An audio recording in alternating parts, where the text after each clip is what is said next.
Hello, everybody around the world. I'm so excited to be here. My name is Remi Dairo. I'm the coordinator of today's, knowledge sharing forum. This is the World Confederation of Productivity Science under the auspices of the World Academy of Productivity Science. And then we are having a wonderful time sharing knowledge today. Please can you, I'm trying to mute everybody. I have to mute everybody right away. Okay. Sorry, when you're coming in, please help us to mute. If you know you have a busy background, help us to do mute. Okay, thank you. So I'm so excited to be here. My name is Remi, and I'm happy to be here. I'm representing the World Academy of Productivity Science. I have my big bosses here. I have Anita Tang. I have Dr. Sonny. I have awesome people around me. But I'm not going to do it alone. I'm going to invite them to also do one thing or the other when it is time to do this. But today we are looking at climate and productivity. Climate, how does it affect you and I? How does it affect what we do? How does it affect our daily life? How does it affect our work, our business, our life, and how we do? Climate is very bad. When we say climate, environment, okay? How does environment affect productivity? How does it affect the way we do what we do? How does it affect our work? How does it affect, everything that, pertains to life, earth, and getting results, okay? And we have experts in the house today. We have powerful guys who have been on this path for many years, who have been doing awesomely well on this path. And I also have professionals on productivity areas who are also in the room here. So I don't say this morning because I know some other people are in the night, some are in the afternoon right now in every part of. So before we go deeper into the discussion, can we have you on your mic and say hello from here, hello from here? So I will say hello from Houston, Texas in the US. This morning from also good morning from Texas. So I will on your mic right away, just on your mic and say good morning from wherever you are from part of the world. Let's start. Who goes first? Good morning. Okay. Good morning. That's from the US. Anita, say good morning from the US. Okay. On your mic and say good morning. Good morning from good morning from New York. Okay. Good morning from you. That's Dr. Bass. Okay. Good evening from India. Good evening from India. Good evening from India. Thank you, Dr. Sonny. All right. Who's next? Good afternoon from Nigeria. From Toronto, Canada. Okay, Mr. Tunde. Good afternoon from Mr. Tunde from Nigeria. Peter, what time are you there from Canada? We're at 8:30 Canada. Okay, good. So good morning. Okay. All right. I know we have someone.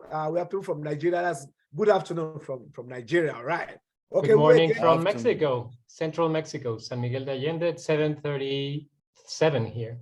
Wow, that's morning, right? Oh, good morning from Mexico. Thank you from Mexico. Awesome. This is a global event today. And we're having people all over the world. Okay. Can I have more other people? Do we have more people? We have Mr. Mathur. We have one Mr. Mathur from India. From India too. Awesome. I think I saw Sanjay too, who also joined from India. Awesome. I don't want to take all the time greeting and doing morning. We also have one more, Mr. Sanjay. Mr. Sanjay also from India. From India. Awesome. So I know and how about Dr. Manos? Dr. Manos? Okay, Dr. Manos. Hi, I'm sitting in Venice at the moment. So hello from Venice, Italy. All right. Awesome. Ciao. Ciao. Awesome. Good to have you on. Okay, so we're going to start officially right away by inviting the president, chairman. Sometimes I mix it up with the president or chairman sometimes, But anyway, I'm going to invite the president of the World Academy. Not the World Academy now. Okay, I'm going to invite the president of the World Confederation of Productivity Science, Mr. Peter. Okay, Mr. Peter. We call him Peter because in World Confederation of Productivity Science, we call ourselves by the first name. So Mr. Peter is going to be on board to tell us more about Peter Watkins. Right, he's going to tell us more about the World Confederation of Productivity Science and then how do we get to the World Academy of Productivity Science and how do we get to the knowledge sharing forum today. He's going to give a kind of background and then we take it up from there. So, Mr. Peter Watkins, you're welcome. Over to you. Oh, thank you. Well, first, welcome to everyone. And again, thank you for the initiative of setting up the series of information sharing among global professionals on topics around the World Academy of Productivity Science. The World Confederation of Productivity Science started back in 1969. It's getting over 50 plus years in operation.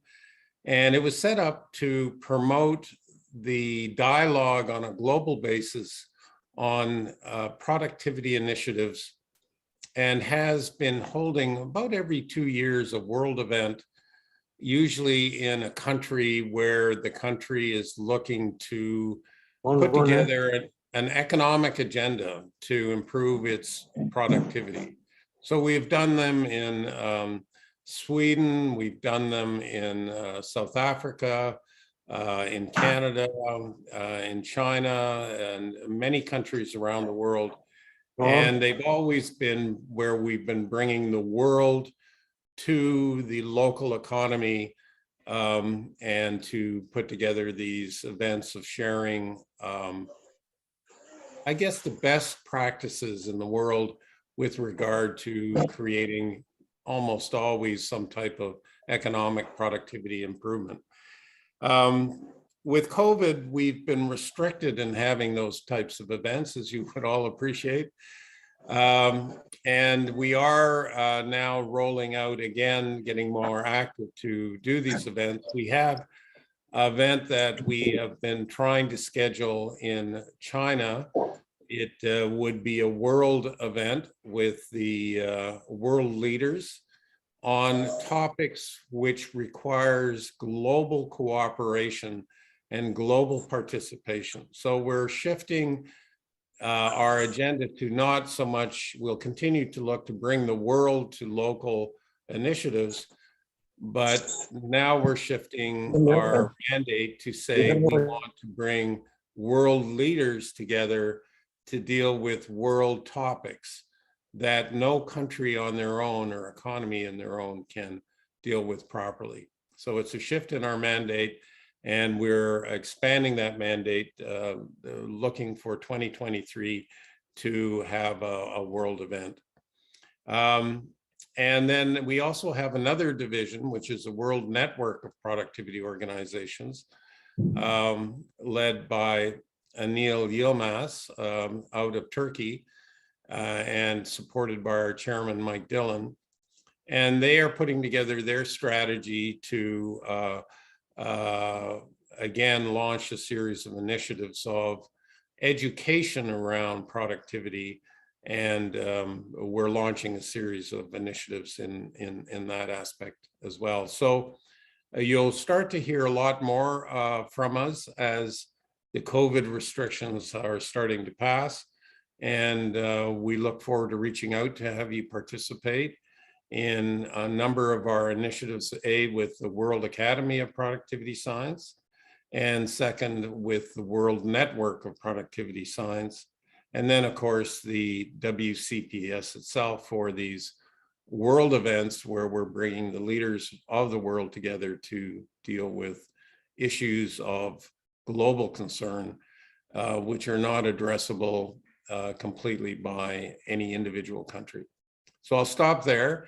I hope that was useful as a context. And I see a question from Dr. Mathur. Is that correct? We'll take care of the question at the question time, so we can hit the ground running now, and then we will come to the question time later soon. Okay. All right. Well, I'll turn it back to Remi. And thank you again. Thank you very much, President of the World Confederation of Productivity Science, Mr. Peter Watkins. Thank you very much. Awesome time. Dr. Sonny, do you have something to say concerning the academy, and then few things, activity, before we move fully into it? Go ahead, please. Thank you, Remi. I think Peter has already given the context of WCPS, WAPS, and WNPO. So So these are the three major groups that we have, WCPS being the apex body for the World Confederation. Knowledge Sharing Forum is one of the activities of the World Academy of Productivity Science. And we are basically using the learnings during COVID for the distance networking. And that is the model that we are using now for the WAPS activities. So this Knowledge Sharing Forum is primarily a forum to bring productivity professionals across the globe together and network with each other. It's not limited to this 1 hour of our discussion, but it will go beyond that, where we can all interact with each other, look at possibilities for collaboration, look at possibilities for working on projects and activities of WAPS and WLPO. So welcome all of you, and looking forward to having a wonderful interaction. Back to Remi.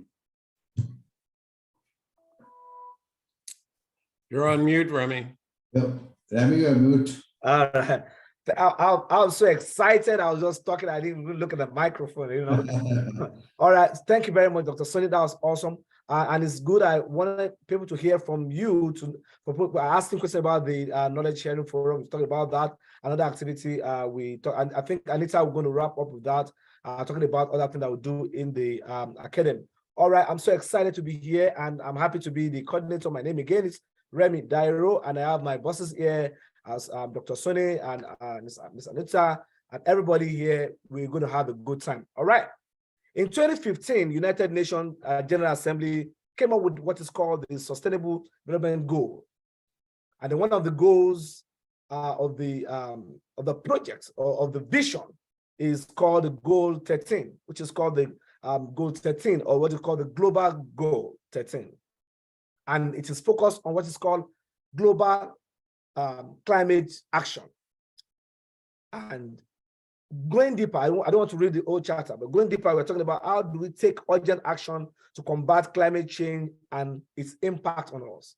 And for productivity experts, productivity professionals, and for all of us who are in the productivity space, either you're working in the productivity space or you are not a productivity professional, you're working, you are productive, you are thinking productivity.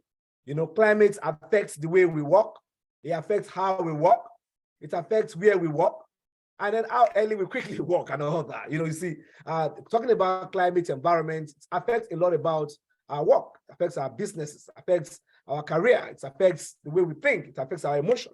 Climate affects, you know, our emotion to work. If you're feeling very cold, you might not feel very excited to go to work. And then sometimes if you are feeling very hot and you are not in a nice environment, you might also not be able to do the best, you know, at work, as the case may be.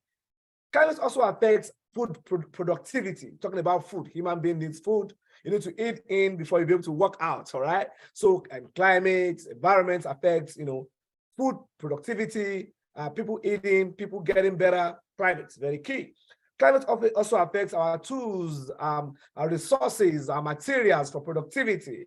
I know we are all thinking, you know, the ozone layer, the ozone depleting, you know, the gas, you know, flaring. I mean, awesome, everywhere. Talking about the renewable energy, you just see that there's no how we can talk about climate and environment without talking about the effects on the productivity of the earth. And that's going to be our focus today. And I'm not going to be the speaker. I'm not going to do the work for them. We are professionals. We have experts in the areas of environment, in the areas of, you know, climates, that's going to do justice to this. So my first speaker this morning is going to just go on 15 minutes, then we'll ask questions at the end of the three speakers. So I just enjoy us to wait around till the end of the meeting. It's going to be not going to be more than 1 hour, probably a few minutes after 1 hour, and then we'll be out. Okay, so I'm going to invite my first speaker. So we have three speakers in today. We have I'll just do a general introduction about three of them, and then I'm not going to read the whole profile, so I will not take time. You can check their profile in the flyer sent to you earlier in the advert. Okay, we have Dr. Andrise Bass from the USA. We have Mr. Jorge Catalan is from Mexico. We have Dr. Aldo Manos is from Italy, and sometimes in Kenya or any part of the world that is. But as I call them one by one, I will be just reading one phrase of their bio. You can read the whole of their bio in the flyer, and if you need it, like I said, because of our time, I don't want to take time reading all the biography and read all the profile. All right, so I'm going to call the first speaker, who's going to be Mr. Jorge Catalan from Mexico. He's a leader in organic food movement in the central Mexico. He's into food business, organic food. Mr. Jorge Catalan has more than 25 years of experience as an entrepreneur in organic, connecting small producers to the market. His passion for preserving environments, including nutrition, cooking, permaculturing. I mean, these are words from his industry. I'm sure he will be able to break that down. So, without wasting more time, I want to invite to the microphone Mr. Jorge Catalan. You're welcome on your mic and on your video. You're welcome to the platform, knowledge sharing platform on climate and productivity. How does it affect you and I? Let's have you in 15 minutes in pa. Thank you. Over to you. Good morning, good evening, and well, good night for some already. The sun is setting, for us is rising. I'm very pleased to be here and thank you for the opportunity. I would like to thank the World Academy of Productive and Science, but this is a special thanks to Peter McGurian that unfortunately has passed away, that introduced me to Anita, that invited me to come here. And also Remi, for your organizing this knowledge sharing forum. Climate change and implications for you and I, or for you and me, is a very wide theme, but that's very fortunate because then it allowed me to speak about matters that are my passion. Like he said already, food and everything that has to do with what we eat. And now that I heard Peter talking about stopping local things, I would in fact say, well, do local, but also global, because after what I have to speak about, you'll notice that definitely we'll need to do a lot of things that are local. Well, I was also very lucky to be given this first one, just because I want to question a lot of things and the implications that they have for you and I. How do we know that the changes on the climate are here for us? Do we just read news and hear from social media? Or have we heard about any of the solutions that there are for controlling climate change? Do we research about it, despite the fact that it means that we may not be able to live where we are living now? Do we have that curiosity? So here we go. I would also like to mention just quickly about COP27. And to me, the show that it means, because to begin with, it was sponsored by the biggest bottling company that produces 120,000 million bottles of plastic every year. And that's responsible for producing 14,900,000 tons of CO2. And it gets everywhere, all over the world. And is not responsible for getting those bottles back into a cycle. That company, Red and White, I won't say the name, I don't know if I can or not, but I won't. That company was the one that sponsored the COP27. So that's some food for thought, and also about greenwashing in our times. Once I have that aside, that's something that I needed to mention, because all the leaders of the world got together there to decide our future. Let's talk about agriculture. Obviously, if you talk about food, you need to talk about agriculture. And I would like to just share something that the FAO, the Food and Agriculture Organization branch of the UN, tells us. Agriculture, the food industry, consumes 30% of all the energy that we spend as humans in this planet. Also, it is the main source of employment in developing countries. Of those people that are employed, that's 1,300 million people, close to 20% of the world population, 43% are women. Local agriculture, the global, agriculture market is expected to grow 11.1% from $11,287 billion to $12,541. So it is growing, and it is the main polluter, or one of the main polluters in our planet. But it is not all doom and gloom. I'll go to a positive point of view by the end, no worries. The United Nations Commission on Trade and Development issued in September 2013 a report titled "Wake Up Before It Is Too Late," a powerful call to the return to sustainable practices in agriculture. And what are those practices?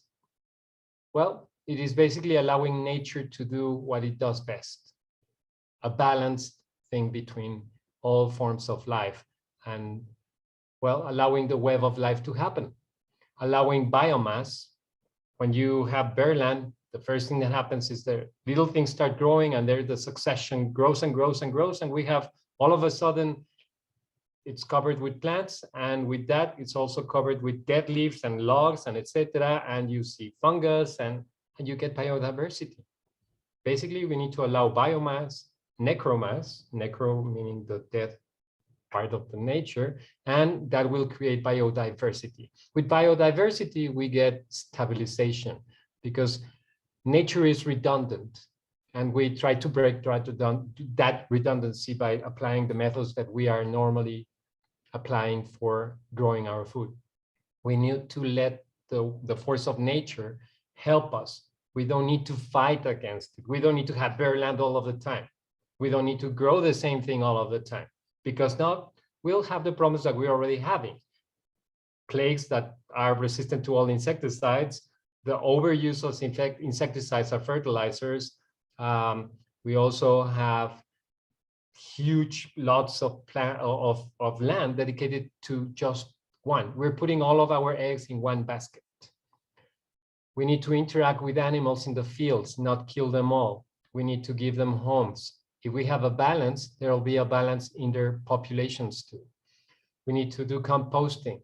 We don't need to get rid of everything that we don't need. We can reuse it. We can follow the cycles of nature in order to reincorporate those nutrients that we would have wasted into our soil.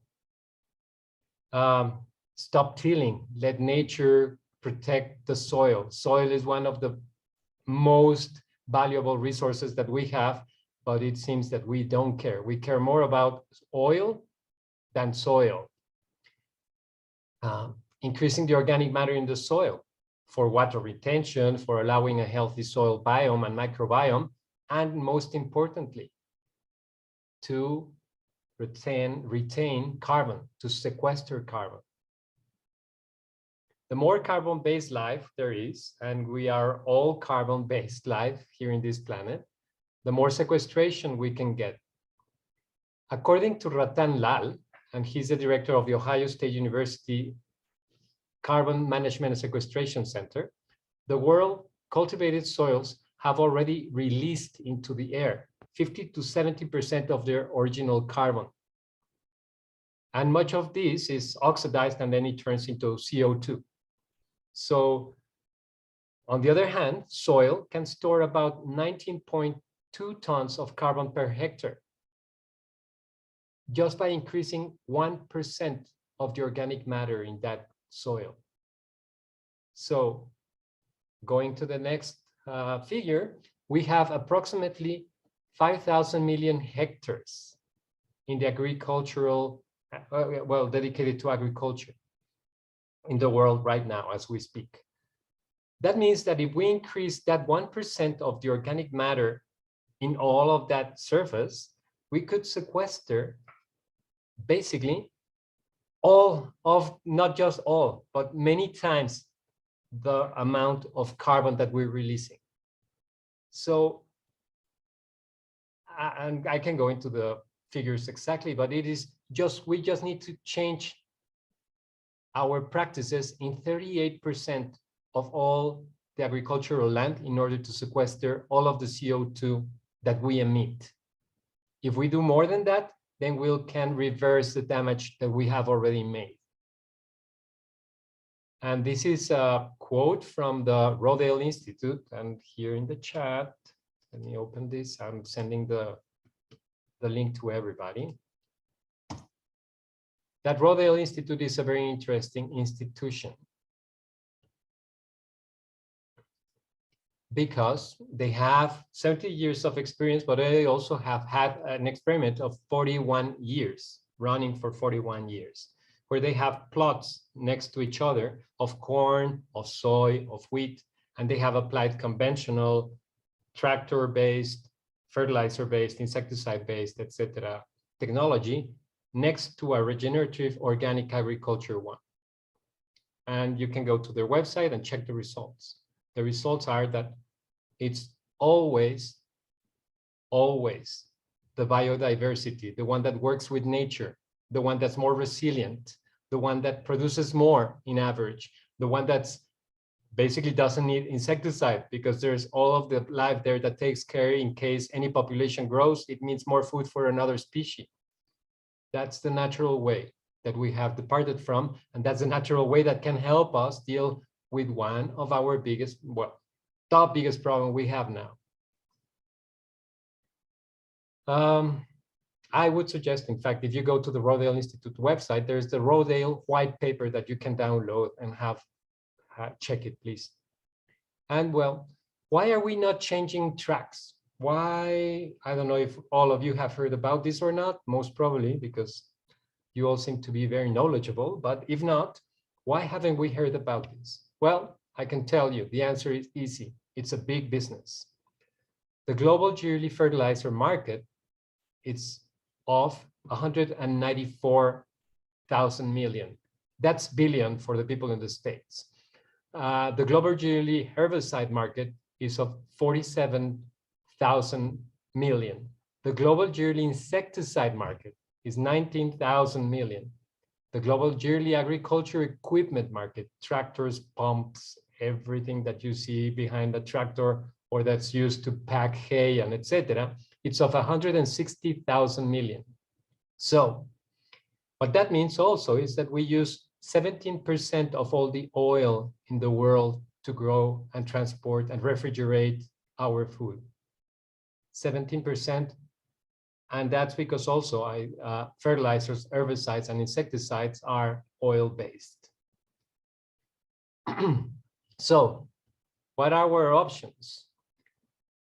Well, basically, it's how are we going to change these tendencies? How can we help this change happen?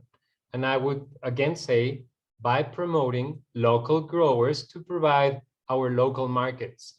If you buy everything at the supermarket, that's not the way to solve things. Go to your farmer's market, go to the local market, find out if there's, get to know the producers of the products you eat. It's not just for your own health, it's for the health of all of us, for the opportunity to give nature the power that it already has of giving life and maintaining it.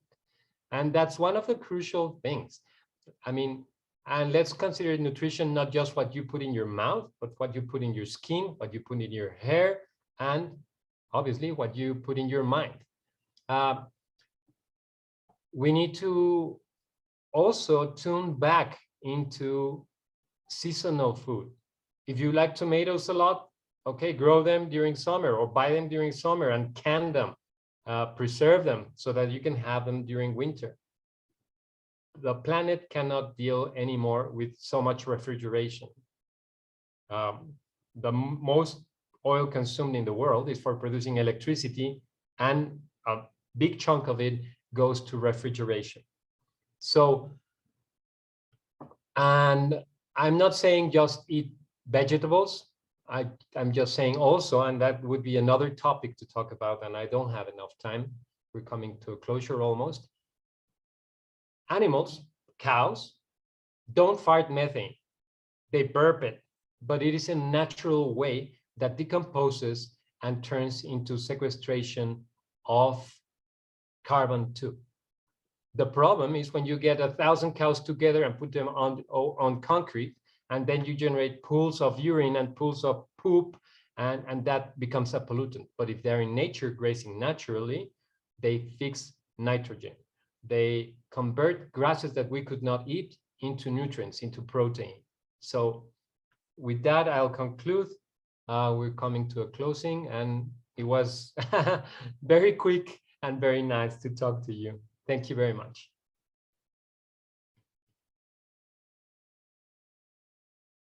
Wow, thank you. Thank you. I'm sure you have so much loaded, but you know, the time cannot contain all that you have.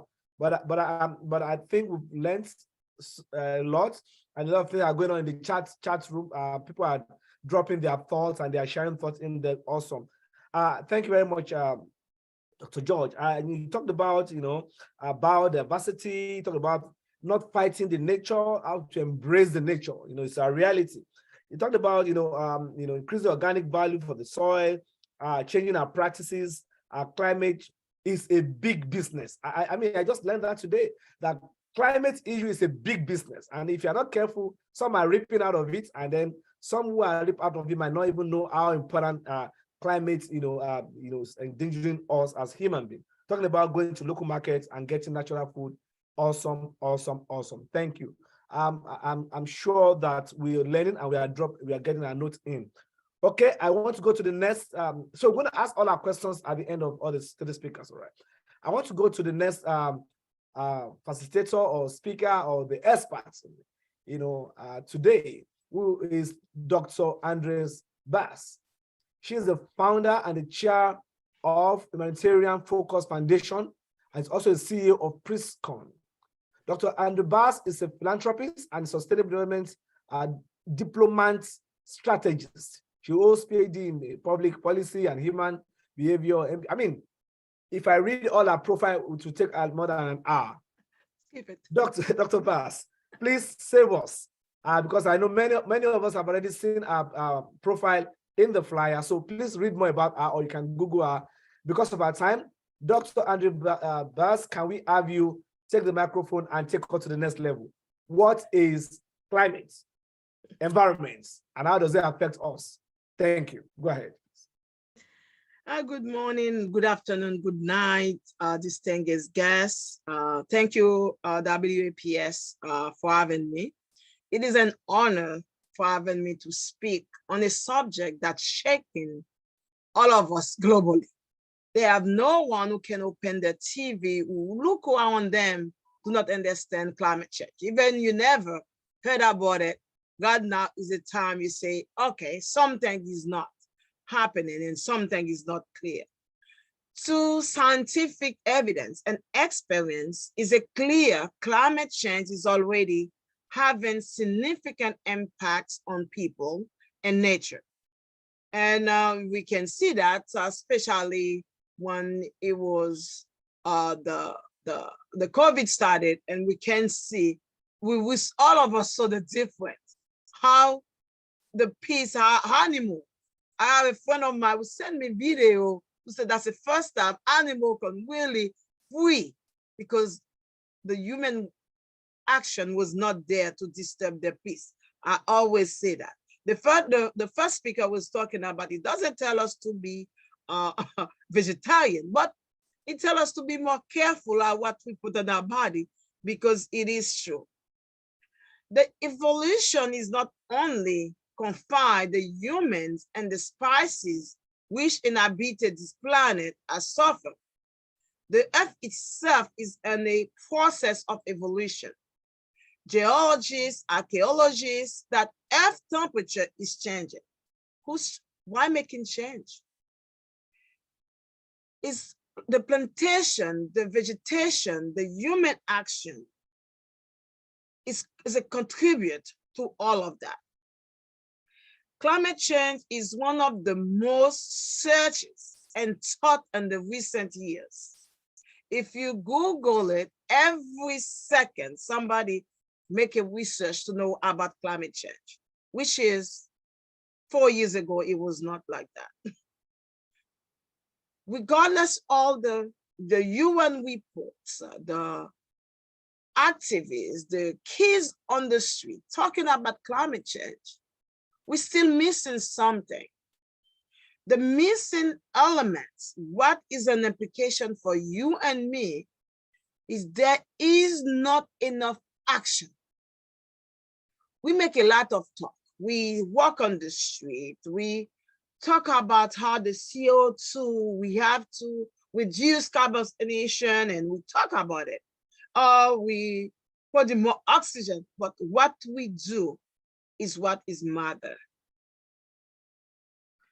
Now, climate change, we don't have to talk about it because you already know what climate change is.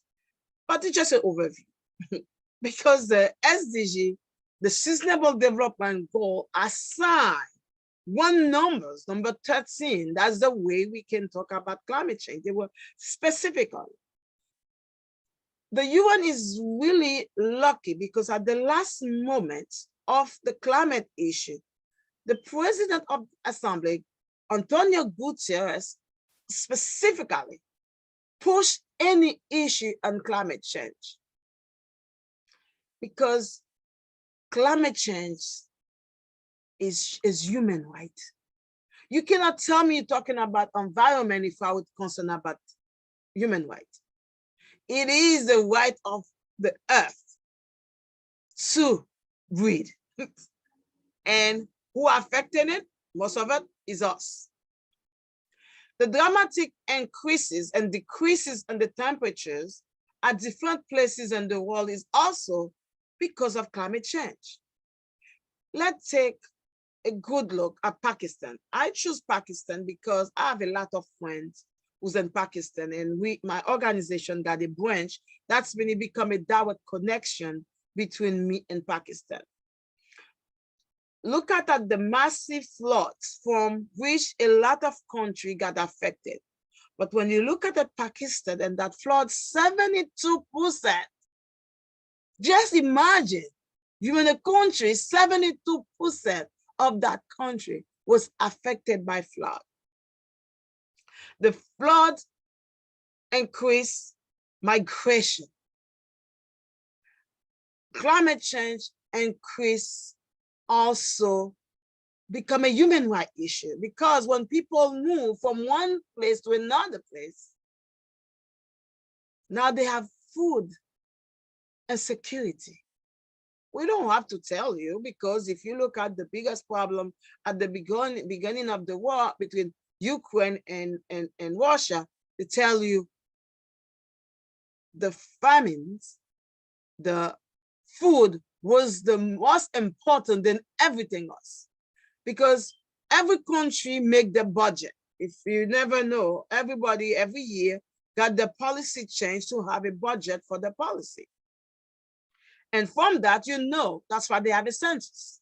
You know, under your census, if you have 1 million people, you add 3% for it within the year because you say, okay, I'm got a forecast, I forwarded 3% from that for people who come in within that year. But if you didn't make budget for it, that's mean you got ton of people. That's you got coming into the small budget you already have. Now you become having food insecurity, which is a global norm right now. How climate change affecting me? It affects all of us. Now they have no country who can tell me you don't see the effect of climate change. Climate change is the biggest challenge for all of us. How we can fight it? I'm going back to the UN again with the SDG, SDG 17, collaboration. Like the previous speaker said, we take into act local, but our impact locally create the impact globally. It was my surprise also on the COP27, we don't want to say the name of the biggest sponsor, was the most polluted globally. I don't know if he want to make a change, or because it felt guilty is a guilt, but it sponsored the COP27. I hope whoever was making that definition of the COP27 sit it with them to say, okay, we're going to change it. How we're going to change it is for you to recognize you're doing something wrong. You have to recognize how your action globally affect all of us. And then you make some step to implement all those solutions. We talk a lot of problem, we know it already, but the impact of solution is not so small. And with my organization, we a action organization. We say at the beginning of the talk or the rally, everything is supposed to be on the street. We done it all. Now we challenge every youth, because I work with youth. We challenge every youth every year to create an impact in your community. If you see something in your community to be done, don't wait for your mayor, your president, your community leader. No, do it. From recycle to proposal, to street cleaning, to homeless shelter, where they can find solution, how they can use less energy. We need action. And this action is between you and me. Because climate change affects all of us. The implication of economy, the implication of food security, the implication of trafficking. People doesn't understand because of climate change implication and challenge. We have a youth who have so much issue because when they go to another country, they can't deal with the culture of that country. That's a problem of climate change. Because of climate change, you have to go to another place. Some of them lost the value and it become a mental issue. Climate change affects the whole population. Human trafficking become a cause of climate change. You may not think about it, because I work in this sector. I can tell you, a lot of trafficking is because climate issue. When the country, especially in Africa, when the country got conflict of war between them, you go to one another country or somebody come to you say, oh, you have to leave it. You cannot make that anymore. The land cannot produce. You cannot do. Now I'll give you a better life. We have a youth who've been trafficked because of migration. I encourage all of you to get the broader aspect of climate change. And just remember, they have no human rights on an empty planet. We don't have a planet B. We only have what we have. The best way to protect it is to act on it. I want all of us who's listening, who's on the platform, to just act on it. Because when you act on it, not even you fight the SDG, you put it that SDG, because if you don't know what sustainable development is, the sustainable development is 17 goals added by the UN, not made by the UN, made by us, for us, with us, to fight climate change. And if you look at it, I tell everyone at the UN, if we fix 13, we fix everything, because climate change affects health, education, infrastructure, environment. They affect everything. Therefore, let's act on it, because there is no human rights without a planet. Thank you. Thank you, thank you, thank you, thank you, thank you. That was right on point. Thank you very much, Dr. Bass. I really, really, really got a lot from there, and I know a lot of discussions going on in the chat room. Thank you, Dr. Bass. Right from your discussion, I saw that, you know, I just saw something different today. I learned about the climate and immigration. I've not seen immigration with climate before. It's the first time I'm seeing, and I'm thinking, wow, immigration and climate has a lot to do together. You know, if you cannot be productive in your country, if you cannot find a way of maximizing the climate and environment you might want to look for another place of, to get a better productivity. And by that doing, you're gonna need more food, more clothing, more shelter for the other country. I mean, just like that. Awesome, awesome. Thank you very much. Talking about collaboration, talking about taking responsibility and acting on it now. Awesome. And I think this is a message for all of us. We can take this home and then we can take action on our climate now. Okay, because of my time, and I have my timekeeper on my neck. All right, Anita is on my neck because of time. Okay, I would like to call this up. So a lot of questions are going in. For those who are raising their hands and those who are dropping questions, please hold on a bit. After the three speakers, we're going to open up a few minutes to answer questions. Please, we can recognize that. We're going to take that up, okay? Let me have my last speaker for today to be able to open our eyes further for the next 15 minutes. And I love all the speakers that have been on time. And I know that our next speaker is also professional and is also going to be on time, all right?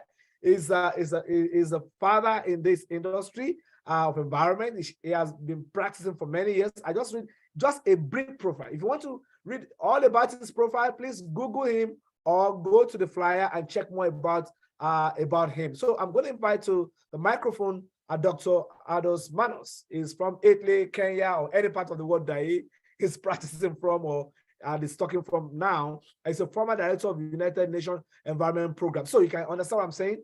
He is in this industry for years and he has so much experience. He's from Italian family of Dalmatian origin. Dr. Aldo Manos was schooled in Italy and he holds degrees in international law, political science, in so many fields before he finally dig deeper into environment and issue of climate, even with United Nations Environment Program. Without reading so much of his profile, because I can't finish the profile in 1 hour, can I invite you to the microphone? Dr. Aldo Manos, 50 minutes of pop. Thank you. All right then. Over to you. You can on the microphone, sir. Your microphone is muted. Very good. All right, you're good. Thank you. Can you hear me? Can you see me? Yes, we can hear you. We can see you. Go ahead, sir. Okay. So thank you, Remi. And my sincere thanks, first of all, to President Cheng and to Anita Tang for this opportunity to participate in the forum. Can you hear? Can I following? Yes. So I want to explore the reasons why the response of the international community to the climate change crisis is still inadequate. And I intend to touch on three issues. One, the prevailing narrative of economic development. Secondly, the job issue. And thirdly, the problem of communication between science and the rest of us. First, the narrative. We have been conditioned to consider the GDP, which we spelled gross domestic product, as the measure of our country's success. So the countries are listed in descending order as the G7 most industrialized countries, the BRICS, then all rounded up in the first G20. All the others in UN parlance are still called the G77 plus China, which is completely wrong and out of step, because now we have 9 out of every 10 countries in the world belong to what I call the G174 group. The G20 are described as the best possible of all world, which all the remaining countries could imitate by borrowing their technology, borrowing their money to pay for their technology, and to reach the lifestyle and consumption patterns of the G7. But this, as we know, would require the resources of 3 planet Earths, so this is the promise of an impossible dream. Secondly, the narrative ignores the dark side of the G20 development style. Their GDP is the highest in the world, but it is spelled this time as gross domestic pollution. They have the highest incidence of drug abuse, gun violence, prison population, even obesity and divorce rates, which are certainly not signs of happy and contented societies.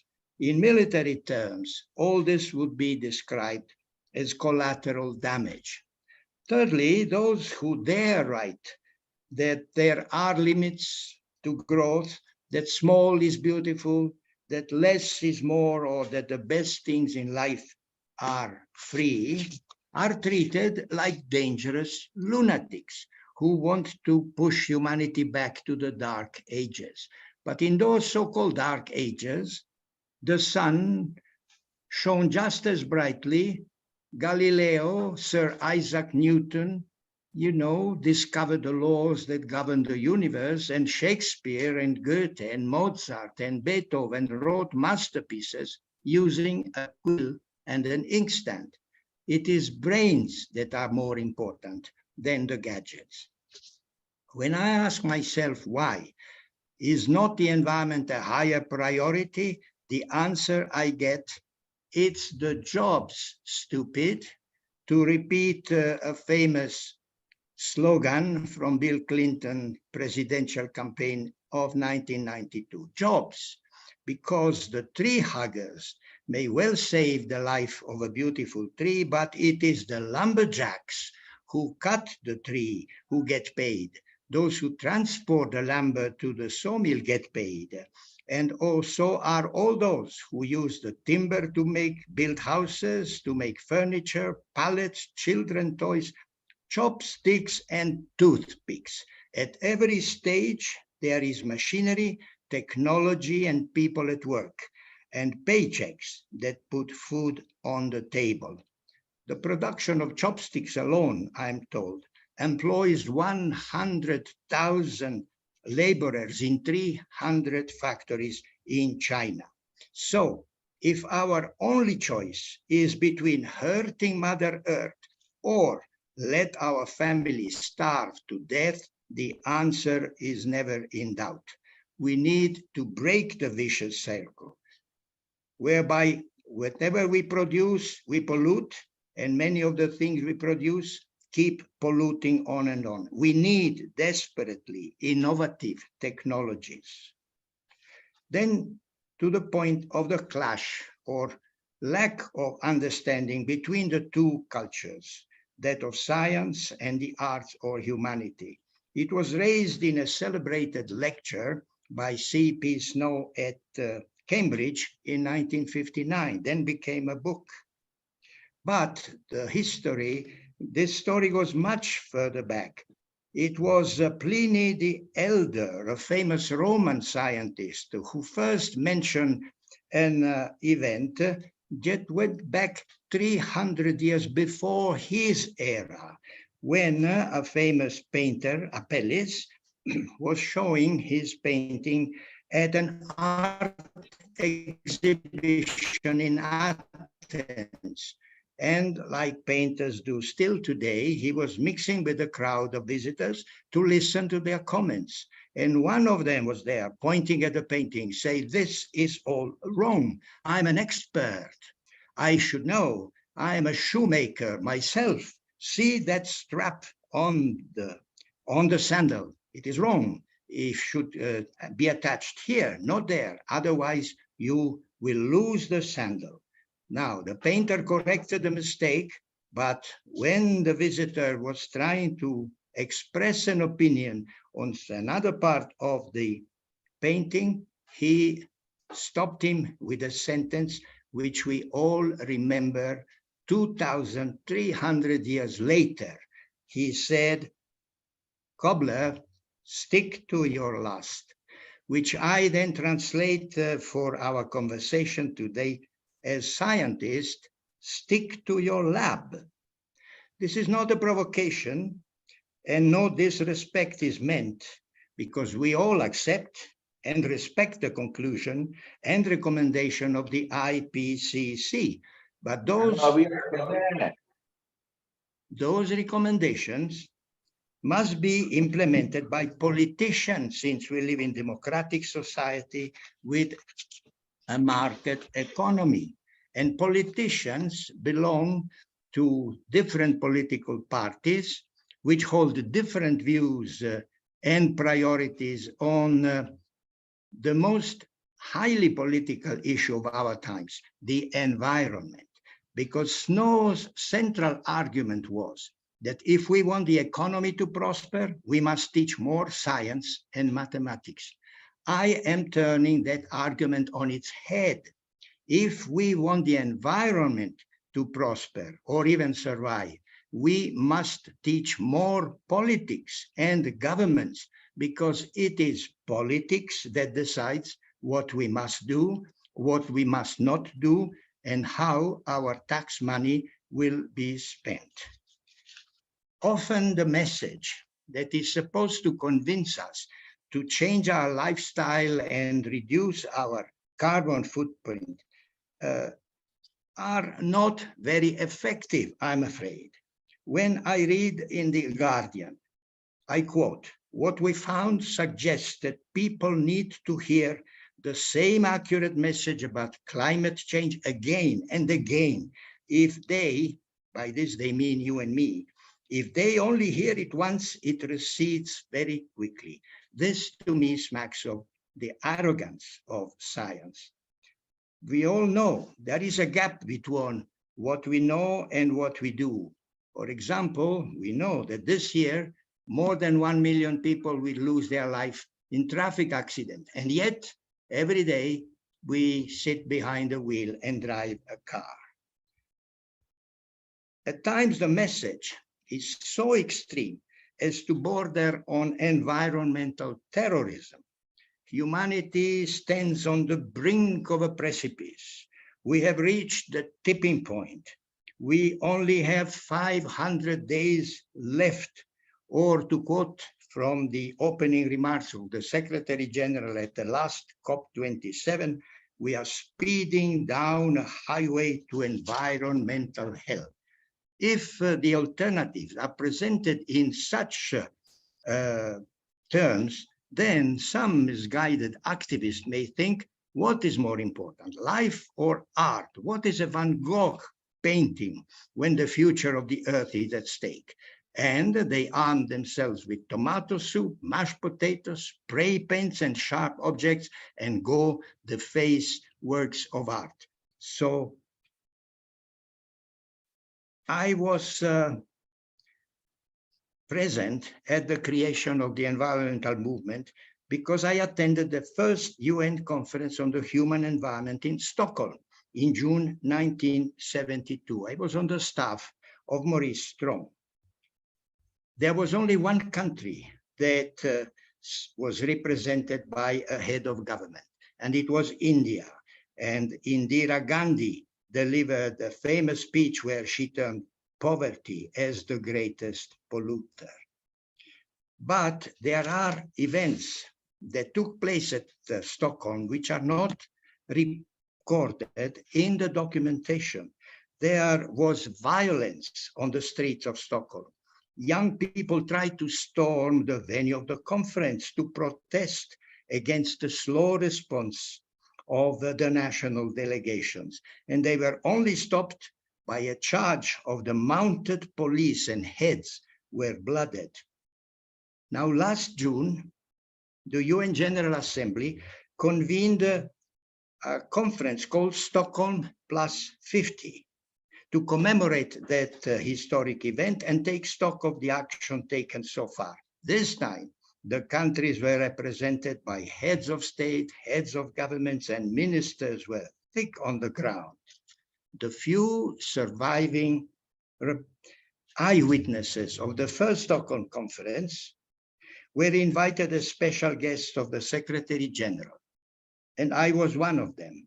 That recognition was such a rare privilege that I wanted to share it with you today. Today, and I'm going to conclude, I remain optimistic because we, the people, have the power of the ballot to elect parties and officials who are sympathetic to our cause. We, the people, have the power of the purse to choose between the least polluting item on sale. We can rely on innovative technologies to save both the environment and to save the jobs. For example, the wind is free and abundant. So it was moving the windmills, now it moves the wind turbines. It was filling the sails before, it fills now the flattener rotors to reduce the oil use on shipping. So we also have innovation in communication. With 8 billion mobile phones in the world, we can geolocate endangered populations and send them messages that can motivate them to respond and adapt to climate change. Lastly, but most importantly, we have the young people on our side. When even school children can inspire millions. So I will finish by saying, thank you, Greta Thunberg, and thank you, listeners. Grazie and asante sana from Nairobi, Kenya. Wow.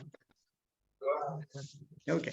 Wow, wow, wow. Thank you very much, Dr. Manos. This was, I mean, awesome, awesome, awesome, awesome. And all the speakers were on time, and none of you had anyone saying stop, stop, stop. I mean, perfect presentation. Thank you. We're going to be out of this in a few minutes. And I want to give opportunity for those who want to ask questions. Okay, before I do that, let me just do a review. Dr. Manos talked about gross domestic. I mean, that's the first time I'm hearing this. That is very, very true. Gross domestic pollution.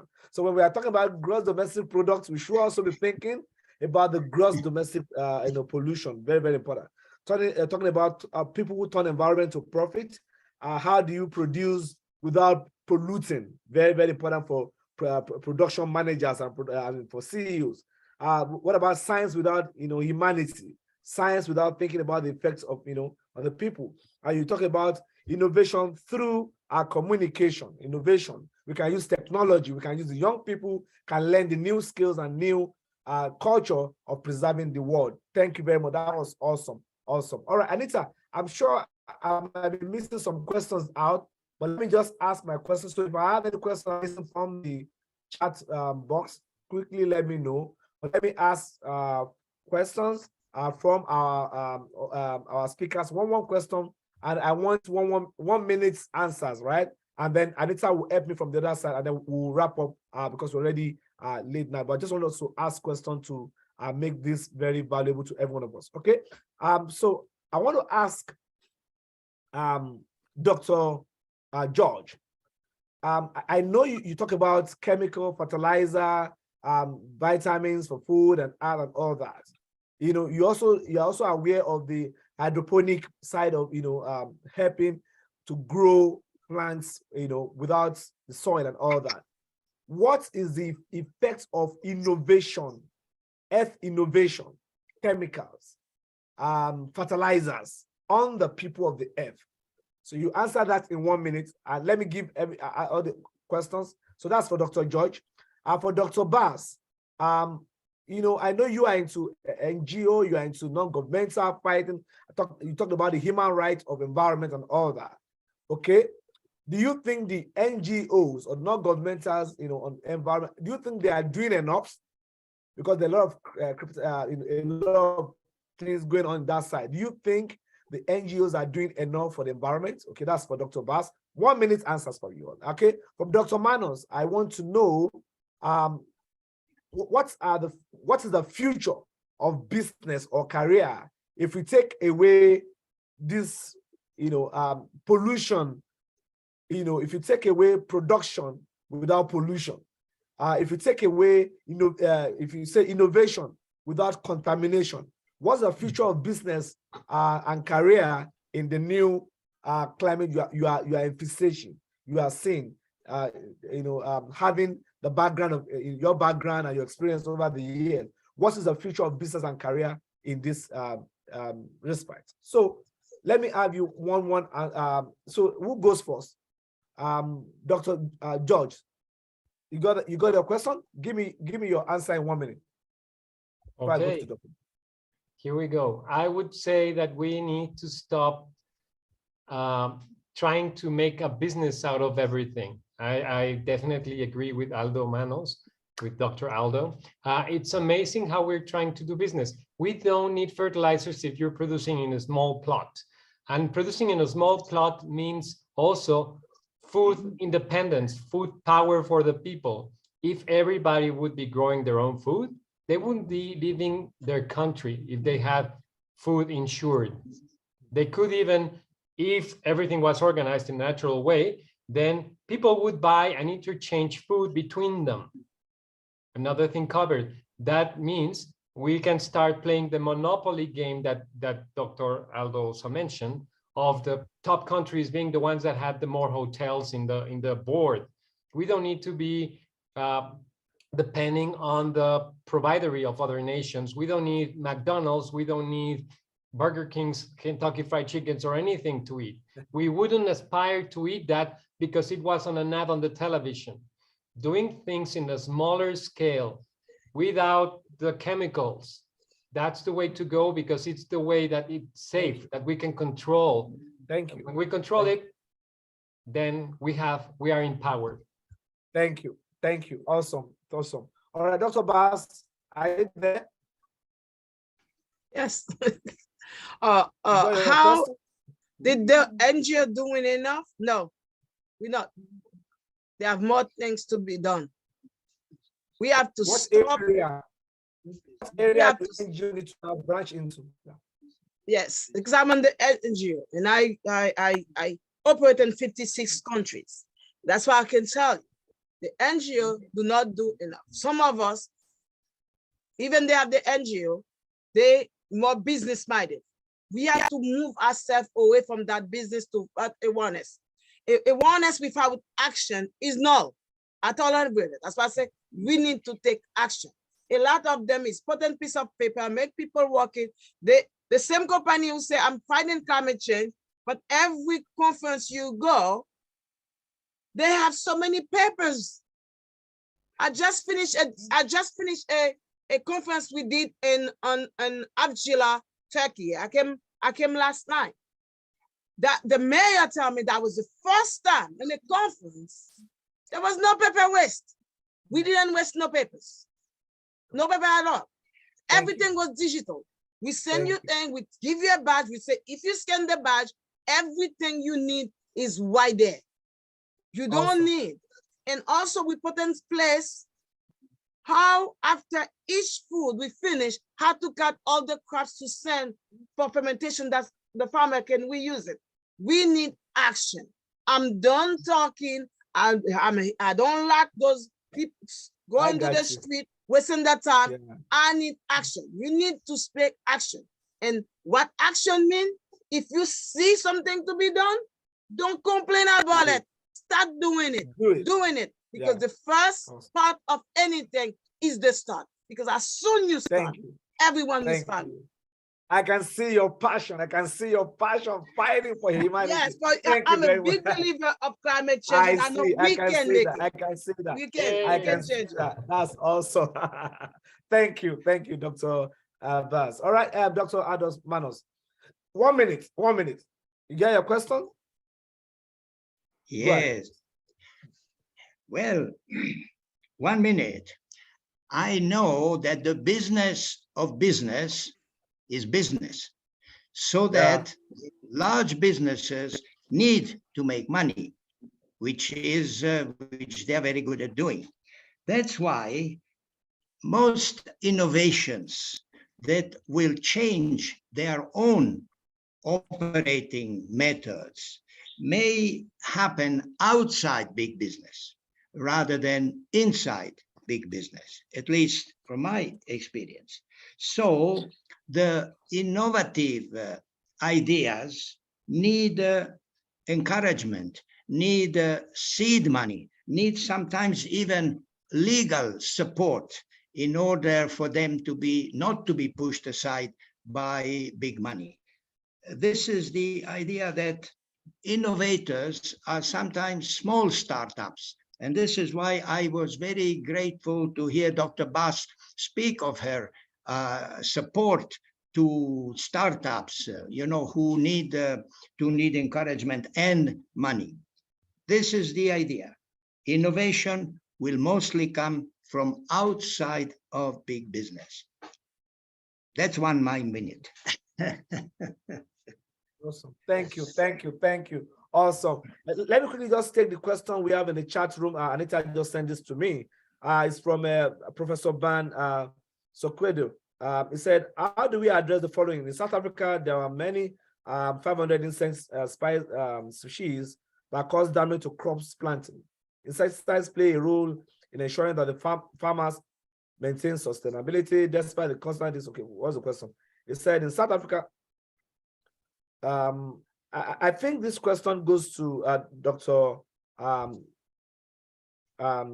George, talking about insecticides and chemical, because they help to kill the insect, they help to kill the pest, and they can also, affect the environment. So how do we work between the control of the pest and then killing of the environment? So probably you want to say something about that.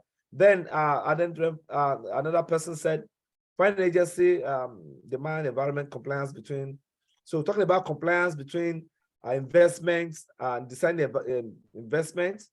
Okay, for those who are investing into innovations on business, how do you advise them in a way that it will not affect the environment? Okay, please write that down. Then self-regulation, self-audits, but every individual about the action taken self to contribute to the global. Yeah. So also talking about what do people need to, and I think we have touched it here and there, but going through the questions here, I think we have touched it here and there. Do anybody have anybody? So let me make it open to everybody now. Do anybody have one minute contribution of any of the questions? So I don't want to bother my speakers anymore. What do you think? 1 minute contribution from everybody, or anybody who have something else to say in addition to what the speakers have said. George, you want to say something, George? Yes, I can answer the one about the insect control. I already put it there. And it has to do with what we're saying. And I guess because I'm between doctors, I turned into a doctor. I am not one. I love studying, but I haven't been there yet. Anyway, I said in South Africa, since 1913, they've been researching about biocontrol. But it has to do with what we're saying again. If you teach somebody how to fish, they won't buy fish. So if you teach biocontrol, they won't buy insecticides. So it is counterproductive for big business.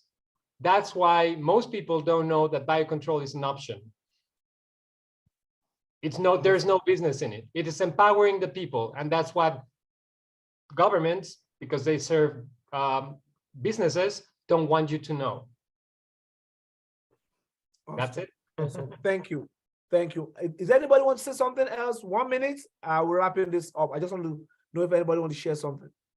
Okay, so I want to call on Anita to wrap up this for 2 minutes, because we need to hear your voice. Anita is one of our, one of our member here who's coordinating this. I'm happy to hear from her. All right, go ahead, please, Anita. Is there 1 minute time for me? Okay, 1 minute time for you. Yes, please. I made 2 observations in the chat box. I repeat those. One is that all the financing agencies who provide the finance, they must insist on environmental compliance before any investment.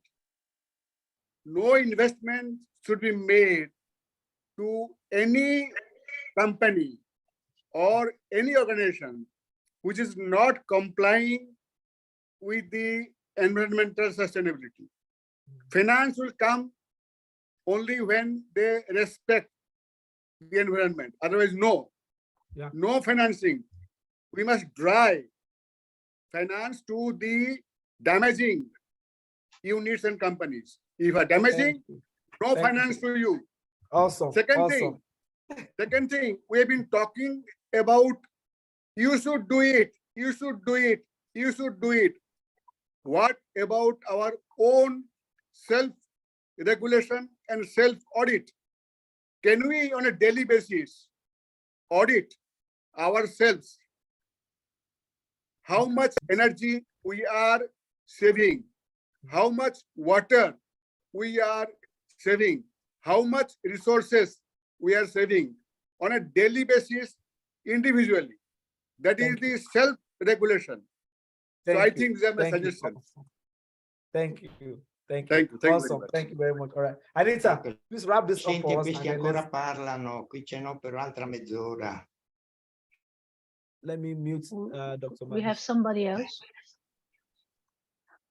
No, please. Sì, dopo ce la ciao.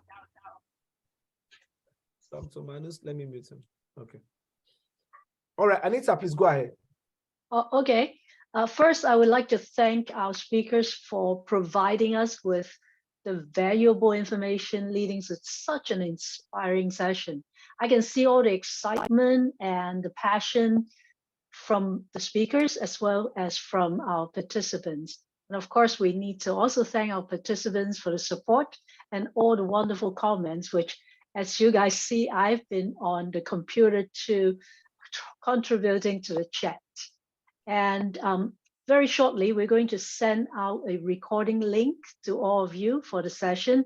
And if you find it useful, please send it to your contacts as well, because they may be able to benefit from it for a bit. The theme of our next forum is on education. Quality education is the United Nations Sustainable Development Goal number 4. And I'm reading here, it's to ensure inclusive and equitable quality education and promote lifelong learning opportunities for all. So stay tuned. Thank you for joining us today. And to conclude this, the team, and I would include Peter Watkins, who is the president of the World Academy of the World Confederation of Productivity Science, for joining us. And we all wish you a very happy holiday season and looking forward to seeing you in our next event. So, Remi, so back thank to you, you. Anita. I want all of us to on our videos, and let's take a picture as a memorial of this event today. So all your videos Absolutely. on, everybody on your videos, and smile to the camera. Yes. All right, some are not doing that yet. Okay. Smile to Happy the holidays, camera. guys. Thank you. Let me get that. Okay, let me take one more. Smile to the camera. Everybody smile. Right. Good. Thank you. All Thank you, Thank you Remi. very- Thank you all. Thank you all Thank of you you. very much. Thank you you all. very Thank you. Thank you very much. Great Thank you all. participation. Thank you, Anita. Thank you Thanks. so The best. Bye-bye. See you guys. Happy holidays. Happy holidays. Looking Happy forward. holidays. Thank you, everyone. Thank Bye. you, Anita Madam. Thank you, Dr. Abral. Thank you, everyone. Thank you, Remi. Very good.